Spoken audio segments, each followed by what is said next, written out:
तिमी रेडी भएकै थिइनौ भइसकेको अघि नि बेसी चल्दैछ तँलाई पनि म सरप्राइज केही दिन्न नि हान्छु नि बेसी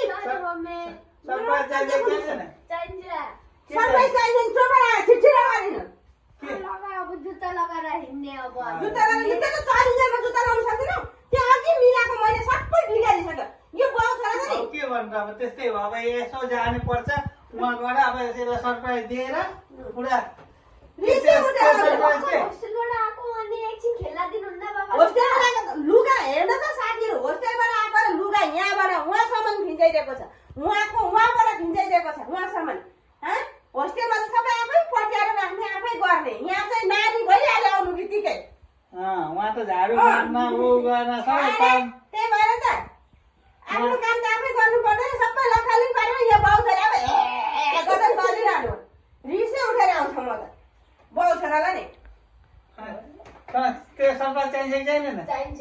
सरप्राइज फेरि मलाई रिस उठेछ है सरप्राइज छैन सरप्राइज बनाइदिन्छु पुरा मजा गर्छस्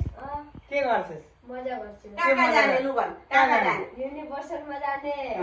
अन्त घुम्न जाने कहाँ घुम्न सरप्राइज किन्न जाने अनि कपडा किन्ने मेरो लागि ल ल ल ल ल ल ल कपडा पनि कपडा पनि अनि विमन दादाको लागि दिपन दादाको लागि कोट किनिदिने हो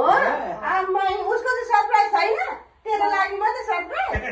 ल साथीहरु म अर्को भिडियोमा हजुरहरुलाई मेरो छोराको लागि के सरप्राइज हो भनेर चाहिँ देखाउने नै छु है हाम्रो चाहिँ कन्टेन्टहरु राम्रो लाग्यो भने शेयर गरिदिनुहोस् लाइक गरिदिनुहोस् हामीलाई अगाडि बढाइदिनुहोस् है